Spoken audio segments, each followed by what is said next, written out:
Okay, I think we're going to kick off. So we're starting a little bit late, so we'll try and bring everything back on time. So hello everyone, I'm Jenny Ridout. I'm the Managing Director at Bloomsbury for the Academic Division and also a trustee for Yale University Press London. Warm welcome to you all for this talk, the first talk of this afternoon on digital platforms, resources and AI. The purpose of this session is really for our speakers to give some examples of how technology is powering new product development and helping to drive innovation, helping publishers to respond to the market changes and challenges in digital scholarship and student learning. So what you'll hear about today is discussions around transforming the student learning experience, piloting of new product lines in partnership with faculty and library stakeholders, and we'll have a behind-the-scenes perspective on the digital transformation of a medium-sized academic publisher, and we'll be hearing about how technology is enabling new partnerships and benefiting authors and readers. So we have a range of publishers represented here today, sharing their experience. There'll be the usual opportunity to ask questions at the end. So I'm going to introduce you to all of our speakers now, and I will just do a potted history. I won't assume, I'm sure you do know everyone, but I won't assume that. So first up, we'll have Chris Bennett. Many of you know Chris as Commercial Director at Cambridge University Press, having just completed 10 years at the renowned education and research publisher. It's 11 already. Oh, is it 11? I'm so sorry. So Chris is passionate about the fact that quality publishing continues to inspire, is relevant, and should drive innovation for the benefit of learners, instructors, and researchers alike. And as you'll know, he's a leading advocate for rapid and sustainable model change in open research and online learning. We also have Kiren Shoman, who's responsible for Sage's UK's textbook, professional and reference publishing strategy, as well as Sage's editorial teams, publishing digital products for the library, and she has played an instrumental role in the development of Sage's social science publishing, both in traditional and digital formats, and works closely with colleagues across Sage to further explore innovative responses to teaching and learning within higher education. Kiren is also the executive sponsor of Diversity, Equity and Inclusion at Sage. And then finally, we'll have Ben Ashcroft, Vice President Commercial at Gruyter, previously at Cambridge University Press. Ben joined Gruyter in 2011.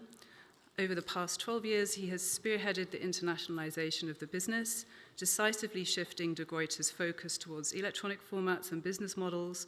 He's a member of De Gruyter's management board, responsible for sales, marketing, customer service worldwide, and playing a leading role in De Gruyter's open access developments as well as digital transformation. So please now welcome Chris to the stage, and over to you, Chris. Thank you.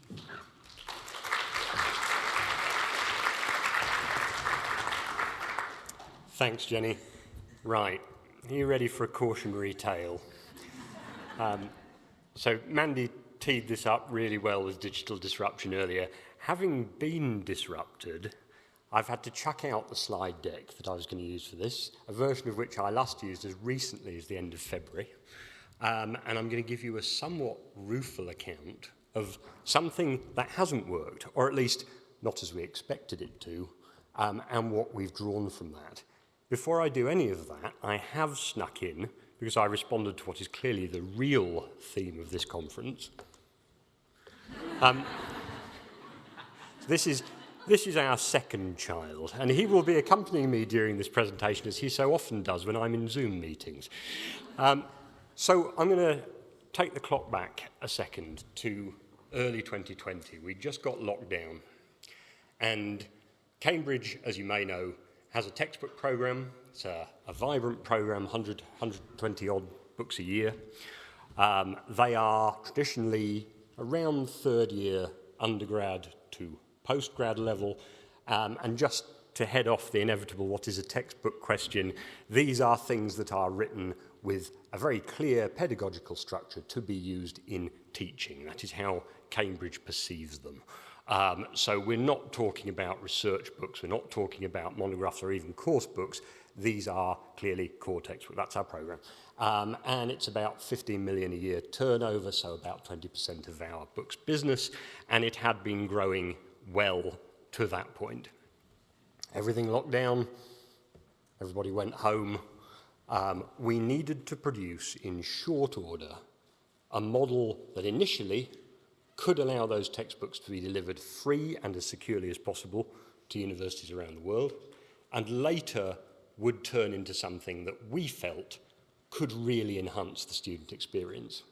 So we got a third-party technical provider in, built a new platform, which has gone ever since by the wonderful name of the HE website. New branding to follow, watch this space.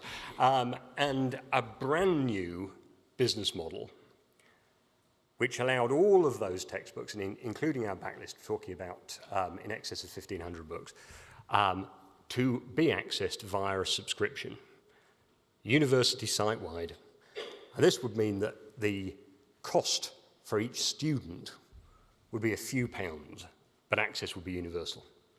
And straight away, that model worked for us really well. So well, in fact, that it continues to power the transition of that list to digital to this day. It is our dominant model here in the UK. It's catching up fast in Australia, and we're making inroads into the US, which is the most challenging market for radical developments in textbooks, though we are also working with third parties in the USA, I must add. Having done all of this, we saw it as a bridge to something that would really build enduring student success, and that was not going to be delivered, we already realized, via the linear pedagogical progression of a textbook. Something new had to be brought in, and we looked at what was happening in the market. We looked at courseware, and we looked at we did a huge survey of academics, massive survey. We got 10,000 responses back, and we learnt that students want, surprise, surprise, they want shorter, sharper engagement, they want more personalised learning, they want highly scaffolded teaching experiences that are taking them through the course, and if possible, they want adaptivity, which allows them to adapt where they are struggling with a subject. We didn't have a capability to do that. Around the same time, we had the opportunity to acquire a company, Cogbooks. Cogbooks, coincidentally, originally based here in Edinburgh, was a tech startup which had built a customer base of about 30 universities across the US, only one elsewhere in the world. And the model that they had for those universities was partnerships. So they co-created course materials. They'd be typically semester length, and these were delivered online, asynchronous learning, the student teaches themselves effectively, in order to supplement teaching on the course. And all of our research suggested that academics still needed to be at the heart of this system as instructors. So this was a model that seemed to work really, really well from our point of view. We acquired the company. I led the acquisition in late 2021, the usual tortuous process of going through the due diligence and looking, trying to work out whether what you thought you were buying was what you thought you were buying. And all of this seemed to be going really, really well. Company acquired, we moved it in. We sought to expand that teaching and learning model globally. So build out the partnerships, work through the collaborations, have a network of universities with whom we were delivering teaching and learning online course content. So far, so good. This company came with a major partnership already in flight with some really lofty ideals around mathematics and addressing innumeracy, or what the partner university concerned, to our slight amusement, called math illiteracy. And this was going to be a huge program, multiple courses. We thought this is going to be great. It's going to be a real game changer. And we were looking for something here because we expected, as you've heard from me and others before, that our top line was going to be impacted by open access in journals. That's still the case. And that there would be something here that would really replace that revenue, disrupt, and take us to a different place as a publisher. We soon found, just going back to what authors want, that what faculty think they want from a program like this differs according to which member of faculty you ask. That university leadership might have a really clear view, and we might be aligned as far as we can tell with them on such a program, but that it's really, really difficult to deliver at scale, and the cost of delivery of something like this is very high. We built out a P&L around this. So some of you might have heard me say over the last couple of years that we've probably hired more instructional designers than any other role because of the sheer amount of development that you've got to do to create content in this way. And this was complex content. It was delivered bite size, but an awful lot of bytes. And the student would then work through using the adaptive platform. It went through iteration after iteration after iteration. And this takes us through to somewhere around spring 2023, when a small development in tech called ChatGPT happened. You might have heard about it.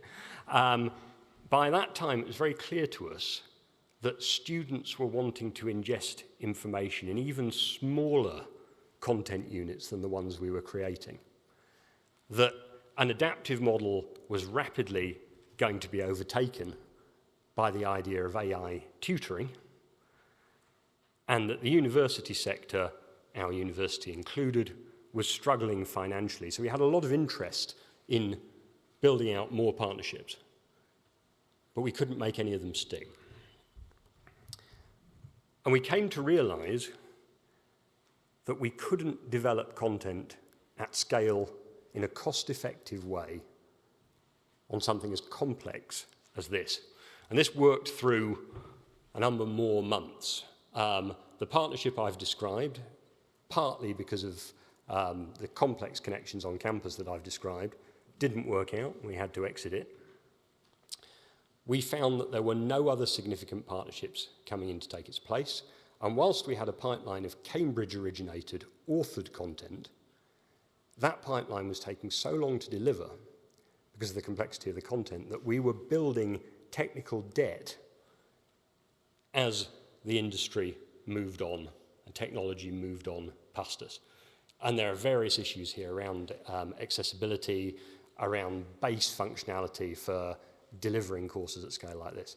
At the same time, in parallel, we developed an exec education program of live taught courses, still online, taught, with our university, so delivered by Cambridge academics. Again, difficulties initially with scale and building that as a program, but that really started to come through strongly and provide us with the sort of new business model that we knew we needed. We then hired a new director of online education who has come in the recent past, looked at this and said, we need to pivot. We've learnt that you need a far lighter touch with content. You need smaller content units that you can deliver rapidly on an integration basis rather than a publisher platform basis. So moving away from the idea that we were going to hold something and deliver it through however good a system to the idea that we could really integrate with what universities were doing in the delivery of content through their LMS. An approach my colleague Ben has referred to as a headless content management system. And that therefore, we were going to have to take quite a radically different approach. I won't tell you how many millions I feel responsible for having burnt in the process, but we did all of this on the basis of the best possible evidence in front of us at the time, with an intent to disrupt, and we were thoroughly disrupted. We've come through it with a really good understanding, I think, of what that sector wants and a different way of working. We've got a great online course program being built up with the university that's going to continue to scale, and we're going to use some of the technological attributes from the courseware system to help us deliver that, but to deliver it in a way that is really integrated into the way universities work. So we have realized that there isn't a platform play here as a publisher, and that something else needs to happen. So for us, a real learning curve, a lot of positives coming out of it, but not at all where we expected to be in the first place. And in the span of a few short years, there has been just that much change for us to contend with. Thank you.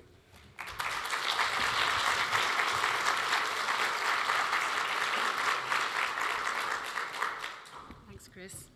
Started off with that spirit of sharing. Let's keep it going.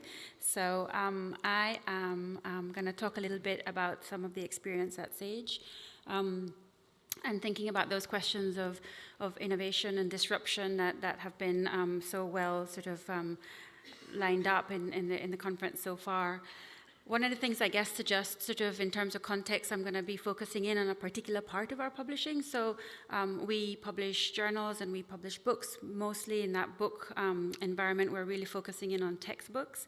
But I'm not going to be talking about either of those areas. I'm actually going to be talking about a new publishing program that we started about 10 years ago, which in a sense, interestingly enough, has its own disruption story, which was that we really sort of saw it as a mitigation strategy as we were looking at the ways in which the market was changing and ways in which we were concerned about how open access was going to have an impact on the journal publishing, and obviously, and also, you know, the ways in which print to digital was transforming so rapidly and so forth. So a lot of stuff has been going on, and we've continued on the journals and the books programs, and I'm happy to sort of talk about that in other places. But what we started to develop was this new arena of publishing, which we sort of refer to as our sort of digital pedagogy, and that goes into the institution as opposed to any individuals in terms of its model. So responding to the change curve is a part of that story as well, and also, as Chris has talked around, mentioned as well, sort of like what are the changing behaviours that we're seeing amongst faculty, what are the changing behaviours that we're seeing amongst students, and very importantly, what's going on in terms of the institution. So I think as all of us, as publishers, we're all very always sort of tracking that change curve and really trying to understand what's going on in our market. And I thought that this slide, for me, I think is quite an interesting one that really has been instrumental in terms of some of our thinking. And this is our own longitudinal survey research, really aimed at librarians and asking them in this particular question is asking them what level of priority their library gives to supporting curricular needs at their academic institution. And as you can see from that, and this number, this survey is going to US as well as European librarians and institutions.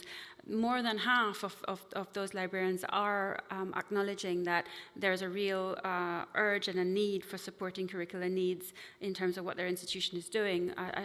Arguably, a shift away from a real focus in on just the research needs that they needed to support in their institution. So that's driven our digital pedagogy story to some extent, and I'm going to talk through a couple examples of that. So one of them is this product line that we created, which is Sage Video, and the rationale for Sage Video, its vision really is to respond to a whole new type of learning experience that students want. So yes, they need to read, but they also, we were seeing that they were going to YouTube for search terms before they were going to Google.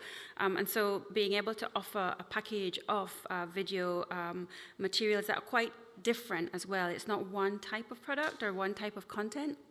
So following different learning pathways that students might choose, looking at different content levels, be it a definition or a full-on discussion, ways of being able to understand how something theoretical might work in practice, so some of that documentary material. Also having the chance to bring experts in from around the world and have them in front of the students, and that to supplement, the expert that they had in front of them in their own classroom environment. We were able to also really build on the fact that as a publisher of journals and of books, we had a real strong network of academics, a real strong network of experts, and we were really able to access that and build on that and put that into us building our video collection. But a real key challenge around this new and this innovation is that the platform becomes sometimes on a par of importance with the content. And so that has been a real journey for us, sort of really understanding that besides the content, we need to ensure that there's a real strong user experience for students that really engages students, that fosters that student engagement that we know that faculty want, that librarians need. And it's tough but true that a lot of people just expect to have what they have in the mainstream context of their sort of digital experiences. And so we had to make sure we were providing the basic stuff of auto-scrolling and downloadable transcripts and being able to have a playlist and being able to customize a clip, but also having to think about it from the academic part as well. So ensuring that you're able to embed into an LMS, make citations and put it into your assignment, full abstracts, so that you sort of follow that sort of journal environment as well, accessing it offline on campus, and that's been a journey for us. I think we had to start with something, and then we had to keep building on that. And it's easy when you get to a certain place after sort of 10 years, and you can say, yes, this it has all of these bells and whistles in it. But at the beginning, we had to start with what we could, and then slowly just know that we would keep investing and keep building on that. But starting at the beginning with all of that wasn't something that we could deliver. Another example, actually, I thought, I'll give you one other.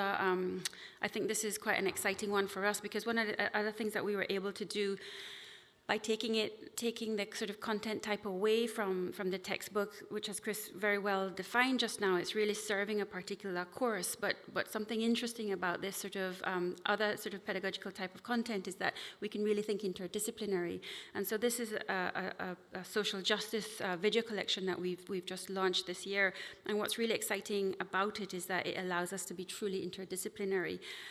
So the social justice collection is looking at historic and current context for inequality in society today. So it's covering, really core issues around race and ethnicity, gender, sexuality, disability studies, and thinking also about aspects of colonialism and how they continue to affect society today. So a lot of really interesting stuff that there isn't necessarily always a sort of canon for, but the ability to sort of bring it together has been an exciting opportunity, I think, for us to sort of go into new pathways in terms of our offering. And I think one of the sort of on the technology side of doing that, one of the interesting things that we hadn't thought about before was that it meant that we had to completely redefine our taxonomy. So sort of we had this definition of how we would code our content, but we had to sort of think very differently, and that really disrupted our platform, and we had teams that had to sort of really take steps back and rework our taxonomy, which took some time. But we're thinking about this in different ways as well, so different kinds of things, and our skills is another sort of content type that we've just recently pulled together. And in that sense, we're trying to think again about the ways in which the market is changing, especially in a post-COVID environment. We're getting a lot of feedback about the needs for skills, getting a lot of feedback about students coming from different places. So being able to pull together a skills product that's trying to do many different things, trying to think about where people are and offering different thematic, perhaps, or other flexible pathways to their learning. So you could dive in there and have one video, or you could go in there and have a 10-skill module, you choose. And that's another thing that what we're offering is interesting to learn from, because we don't have that security of the faculty saying, no, you must do this. A lot of it is actually the students sort of finding on their own terms. And so us watching the usage on that and watching the take-up of that is, it's a risk for us, but one that we're trying to sort of really pay attention to and understand. In a sense, it almost feels as if so much of that is good, obvious, perhaps, stuff, right? It's different, yes, and it's trying to do something else. But I think we're still conscious that every time you do something new and you sort of feel as if you're responding to the ways in which the market is changing, there's this other question, which is what's coming next? And immediately that we published Sage Video back in 2015, I remember sitting next to one of our sales reps in the US, and he was like, "This is so exciting. There's so little competition that I have to go against when I'm going into the institution offering this, but it's not going to be good enough soon, is it? You're going to need to do something more innovative and different." And I think that I always think about that conversation because, in a sense, that is where I feel that we are now. There's sometimes this feeling that the market's not ready, but at the same time we need to be sort of ourselves getting ready to deliver something for when it is. And right now a lot of our time and attention is just thinking about this coming experiential learning sort of demand. And we have had we've got two new offerings that are going to be us learning about the value and the role of experiential learning in higher education. So one example is we just recently acquired a simulations company. It's called Hubro, a small little company based in Norway, but really, really focused on simulations for business students in the higher education environment. Their whole thing is putting a student into the CEO's seat and saying, here you go, you can have a go at running this business. And classes can do it in sort of small groups, or you can do it individually.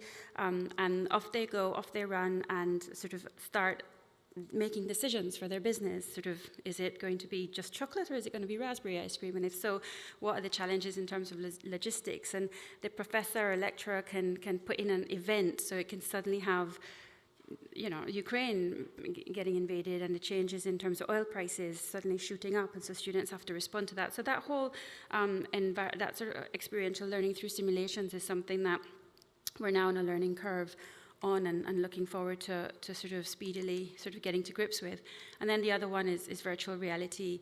And again, we've worked with a third party, an organization which we did a prototype with once. We liked what they did. Their whole ethos is very much thinking about education, and their whole rationale through the one that we did with them has really changed how they do educational VR.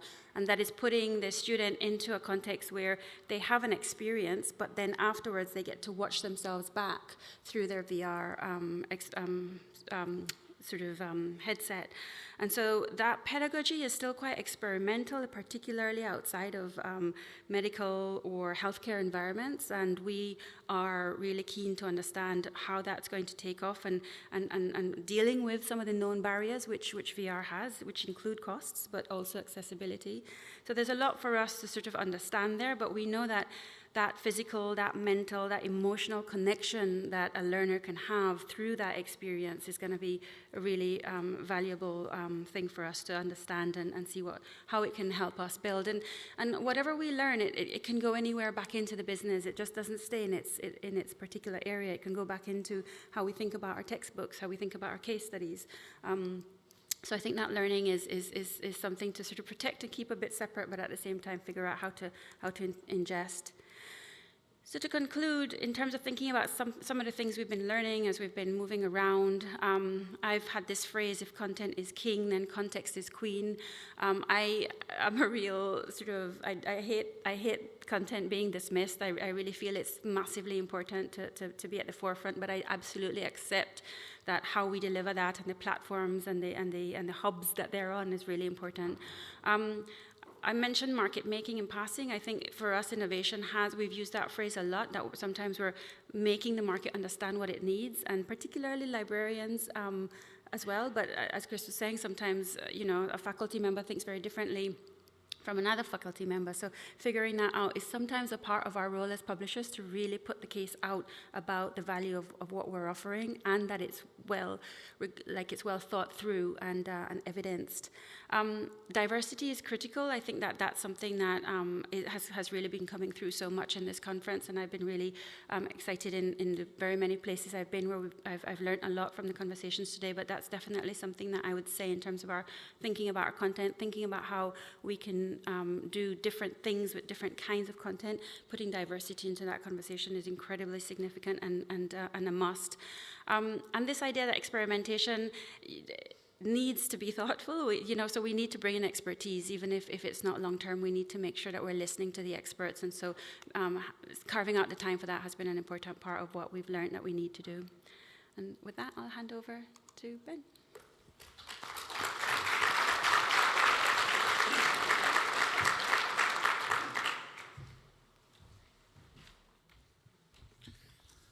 Hello again. Thanks for the opportunity to talk about digital transformation that we're currently doing at Gruyter and Gruyter Brill. At the risk of disappointment, a spoiler alert, no cats are in this presentation. but I am going to talk about three aspects of it. The first bit is how we embarked on digital transformation and where we are now, and then how developing our infrastructure has allowed us to build existing and new partnerships. And finally, we focus very much on research content rather than students, how we're using technology to experiment with products and services that add value for authors and users. So digital transformation at De Gruyter started before the pandemic, when we were in the process of formulating some overall strategic goals for the business. And before I show this next slide, I ought to maybe just say that in contrast to what Charles Watkinson said earlier on, if you saw his presentation, we're not the behemoth that he seems to think we are. We're a medium-sized, family-owned publisher, predominantly in humanities, social sciences, and that brings with it a range of challenges, commercial challenges, working within the margins that H&SS gives us. And I think, it should be obvious that that's a very different scenario to if you're working within an environment funded largely by endowments. But at that point where we're developing strategy, it was clear that as a medium-sized, predominantly H&SS publisher, we needed to focus rigorously, not just on growing the top line, but also to improve our margins if we were going to remain sustainable and independent in the long term. And the realization we came to as part of that was that we needed to think differently about the scale of the business and how to manage that. Because particularly in our digital and online footprint, we'd actually become really big. And that wasn't going to be sustainable if we carried on as we were. In technology terms, we realized that we had to retool the business in order to grow and generate sustainable margins. So we'd outgrown our third-party content platform at the time, and we needed to take back control. And I promise that's the last time I'm going to quote Dominic Cummings, about how our products were presented to the market. We were running a large, complex business with insufficient reporting capabilities and a lack of insight, especially into what our customers were doing online. And our combined ERP and publishing workflow system, which I have named there, was costing us an estimated 30% in lost efficiency and productivity, especially in editorial and production. And we really couldn't afford that any longer at the scale that we had at that point. So we made digital transformation one of the three strategic pillars of the company. And that was done really so that we could generate involvement across the company and so that everyone could understand why we were inflicting such significant change on everybody. We also made an explicit link between the benefits to De Gruyter as a whole and how it would help us focus on our second major strategic pillar, i.e. the needs of our authors, because they are the single most important set of relationships that we have. The first step in the process was the launch of the new Gruyter.com. That was in early 2021, and if anyone is ever contemplating launching a platform in the middle of a pandemic, the advice would be don't. But actually it went pretty well. We developed it together with 67 Bricks in a time frame of about 18 months, which is pretty quick. And despite the fact that we launched with a minimum viable product, the immediate benefits to us and our users were really striking. You'll see some of the stats on the slide there. We doubled traffic very quickly, and that's continued to grow. Our web shop revenue doubled, and there was an immediate reduction in customer service tickets. Institutional access problems basically disappeared, which was fantastic. And since launch, we've started to collect and analyze data about our content and our customers that we just didn't have access to before. And that, of course, has meant that in order to benefit from that, we've had to further invest in order to be able to use that data. So having done the high-profile, externally visible bit, we're now deep into sorting out the plumbing. And the platform, of course, is never finished, and work goes on to improve it and build it out. And now, of course, we seem to have acquired another huge project with integrating Brill onto the platform. But behind that, we're also doing a lot. We're building a data lake that will feed a business intelligence tool so that people all over De Gruyter and Brill can get insights into what's happening on the platform and in our business. And our CRM system is being developed so that the platform data feeds into that, which means that we get greatly enhanced knowledge about our customers and how they're behaving. And building on the experience with our Cloppertech ERP that such a system really can't adequately support complex publishing workflows, we're developing an in-house book workflow system, that's the BWF there, that will help us to process a growing volume of titles more efficiently. And we're also implementing SAP, which I'm sure Chris knows all about, to handle our remaining ERP and order to cash requirements, which will enable us to move away from a host of standalone solutions which are currently in use by functions such as finance and HR. Finally, technical opportunities have really also been at the forefront of some acquisition activity. And one of the reasons that Ubiquity was an attractive prospect for us was its open access infrastructure and its ability to develop new products and services quickly and at low cost. What I've described on the previous slides, it does involve significant seven-figure investment. So the question is, what benefit does that bring? And one example is that it's enabled us to significantly expand our partnerships business.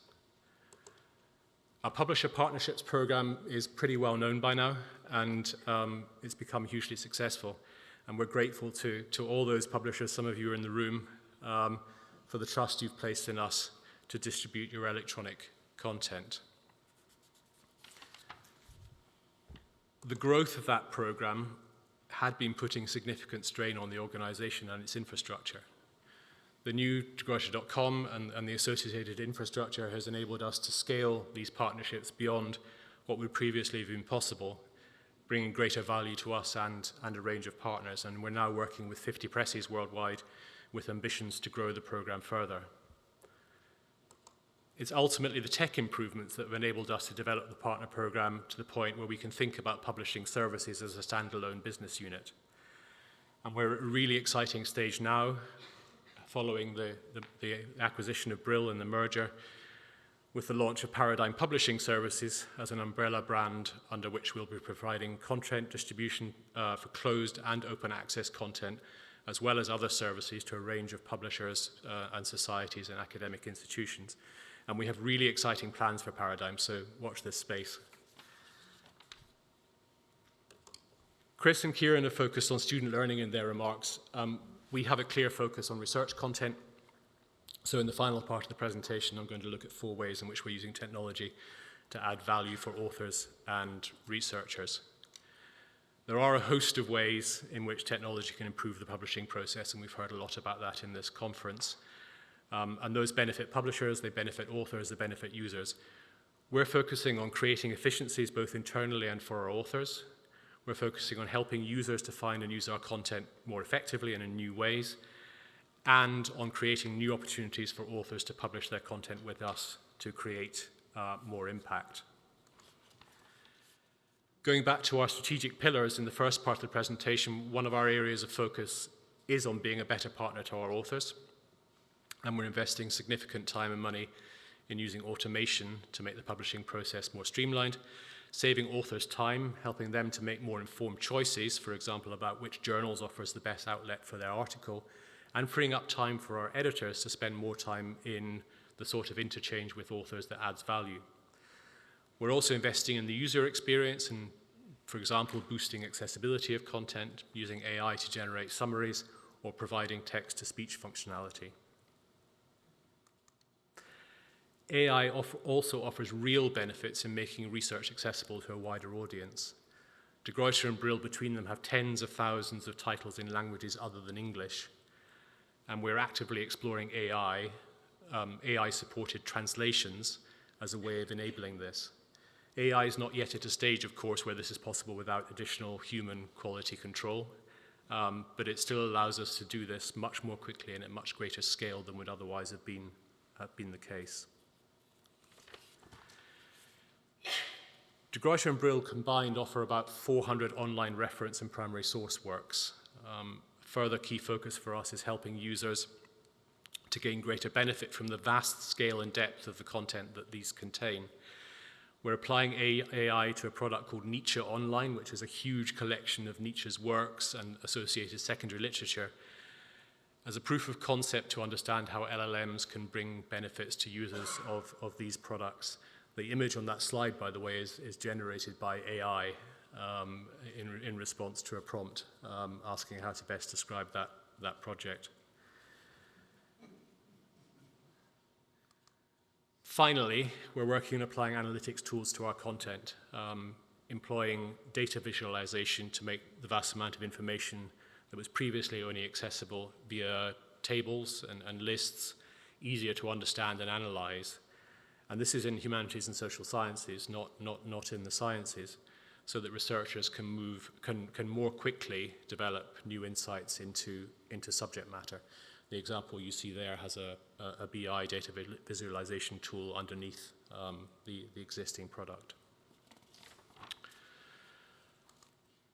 So all this, of course, poses significant challenges to what is, and I'll say it again, even in the combination of Brill and de Gruyter, still a medium-sized company. We don't believe you. And I'd be happy to talk further about the challenges in the Q&A. But anyway, I hope that romp through the many aspects of how technology is changing our business has been somewhat helpful, and looking forward to the discussion. Thanks.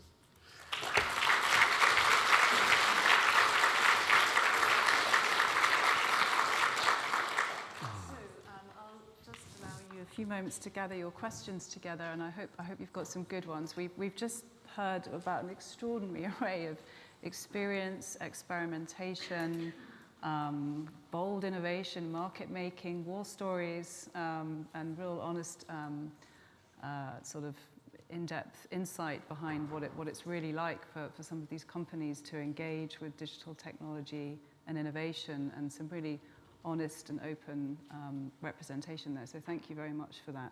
We've heard about research, we've heard about student learning, we've heard about partnerships, benefits to authors, AI. So there's quite a lot going on, and I just want to throw it out to you all to just ask any question that you'd like. So hopefully we have a few questions from the floor.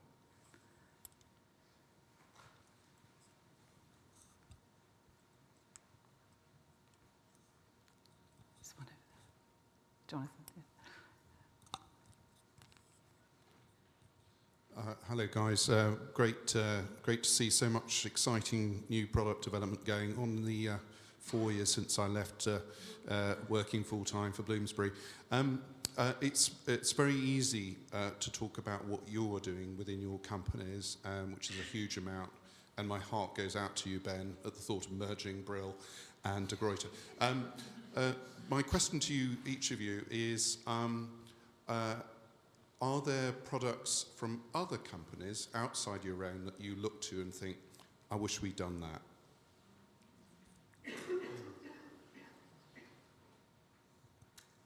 Well, if I'm going to take that one first, yes, just to my right.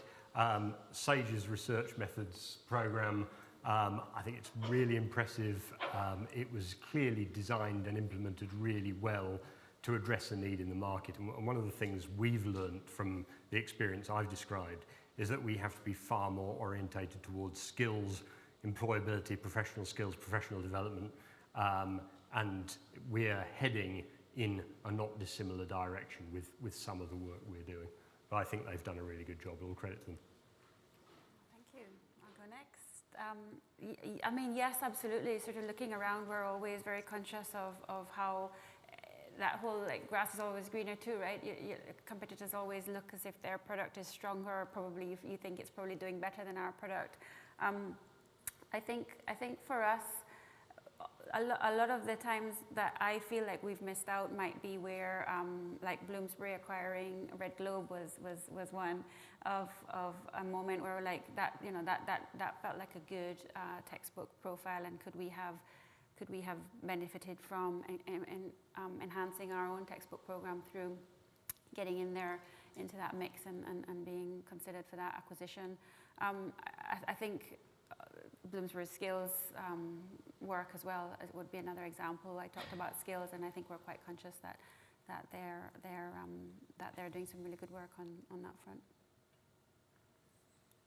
I'm not sure that at the moment I can think of anything specific that is out there. Not because we think we do everything right. I think in general we're very conscious of the fact that there's always pressure to move faster and do more, and this does put significant strain on the business, and it puts significant strain on people's capacity to, and on what technological developments we can do. You know, despite having tried to portray us as being reasonably innovative, you know, we are by the standards of tech companies, by non-publishing standards, companies, very, very slow moving. And we're always conscious of that. We're always conscious that we're running hard to keep up with not just publishing companies, but other competitors out there who are able to do these things significantly faster and more agile than we are. Apart from that, you know, obviously what I didn't show is all the stuff that didn't work, you know, that we tried to do and that didn't work. And there are a host of projects that, of course, have been abandoned or not made it to fruition, which I'll talk about if somebody buys me a beer.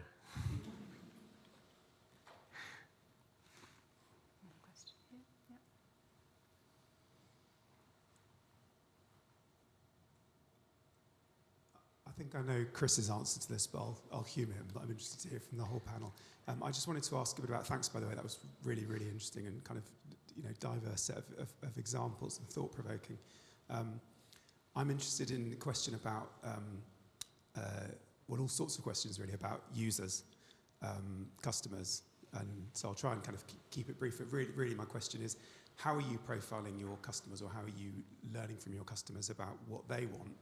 And to what extent do you think publishers should be reactive to those questions, and to what extent should we be proactive of the things that they don't know they need, that we think they need? What's the tension there, and how are you navigating that? I'm happy to start. I think it's a really good question, and I think it's. I think we are all in a complicated business where there is no one customer, and so like we have to have all of these different conversations about who's the customer, who's the gatekeeper, who's got the purses, even though they're not the customer. And a big part of what we've experienced in terms of the ways in which the market has changed, particularly post-COVID, is a shift to institutional purchasing more, which is really hard when you rely on individual sales of books.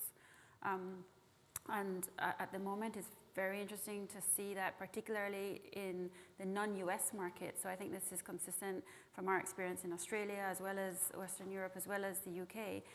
The students seem to not expect to have to buy their books anymore. And yet the librarians and the institutions, as has been mentioned already, are really under strain in terms of their budget. So who is our customer? Who are we investing our salespeople to go out? Who are we investing our marketing people to target? Has become really, really complicated. So the librarian needs to see usage. The faculty needs to be committed to drive that usage. But they're sometimes not bothering to talk to the librarian about the value of what it is that they want. Can I stop? It's hard, and I don't think that there's an easy question on that, easy answer to that. Yeah, I'd pick up on many of those themes. I think, you know, as a library-focused business, in terms of our sales channels, it's sometimes too easy to focus on librarians, on the gatekeepers, on the people who have the money, and to forget that actually, you know, these products are aimed at people who are using them, people one step further down the chain. And it has been a challenge to coordinate the right sort of conversations internally, and not just to have, you know, the sales team being sort of pinned to the walls to say, can you sell this? But actually to encourage people to go out and talk to users, talk to people who are really going to be engaging with the products and trying to understand what their needs are and how they would be using it. And I think we've got a long way to go in terms of becoming more sophisticated about that and understanding it. It is a moving target because people's expectations change all the time. And it's also, you know, if you publish literally the entire sort of spectrum from A to Z in terms of subjects, it's also a tremendously complex thing to try and get a grip on as well, because the use cases are so different. So yeah. Yeah, I'd pick up on that. There's tremendous complexity in every academic institution. We have a lot of touch points. Something that always occurs to me about publishers is how poor we are at making those connections within our own businesses as well as externally. So, you know, we'll have a set of editorial engagements, a set of sales engagements, Actually, what we need to do is get the right people round the table and have conversations about what needs really are as they shift. I think we've done a pretty good job of having senior stakeholder panels. We're very well developed in doing that with libraries, increasingly good at doing it with authors, and we've got instructors come next. It's always difficult to get to the student community. They have a really important voice in all this, and clearly their expectations are shifting. As Kiren said, they are very much a customer now. They have high expectations of what they're going to encounter on campus, and they don't want it to be of vast length and or expense. But getting that to flow through into the set of conversations that we're already good at having is surprisingly difficult. And as Ben said, it's a moving target. To the point of whether we should be proactive or reactive, we've got to be more proactive. We don't necessarily leap on the basis of that information, though. I think it's always worth standing back a little and looking at what it's going to tell us before we make choices. Yeah, just to pick up on that point, I think what I talked about, the digital transformation process, probably a little bit too much in terms of tech and a little bit too little in terms of changing culture. And one of the challenges in the cultural piece is trying to persuade people that throwing something on the wall to see if it sticks and failing is not necessarily a bad thing. So trying to get product development to a point where it perhaps is more proactive and a bit more risk-taking is something that we've been trying to do, and not seeing it as a disaster if something fails, as long as it fails at a stage before we've spent however much money on it. That's a really hard aspect of trying to turn the tanker in terms of the culture and the approach. And for us, and perhaps one of the best things that's come out of the experimentation in higher ed for us in the last few years is that ability.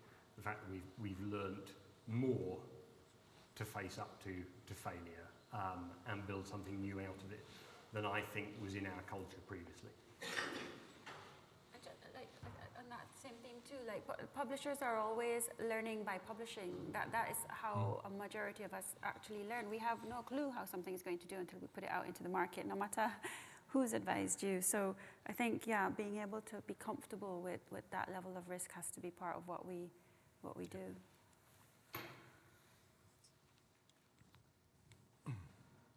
Questions from the floor? Yeah, one over at the back.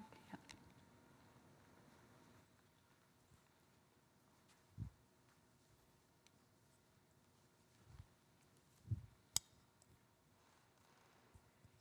Thank you. This question is probably mainly directed at Ben, because I definitely know Chris's answer to it, and it's on the research side of things. So, sorry, Mandy Hill from Cambridge. So thinking in the research world, with more and more going to open access, in the medium to long term, how important do you think it's going to be for Brill to have its content on its own platform versus facilitating content being more widely accessible through a variety of platforms? I think both are going to be important. I mean, we don't. Yes, we have our own platform. We've invested heavily into it. It's important to us, but we still disseminate our content out through a large range of platforms even now, and I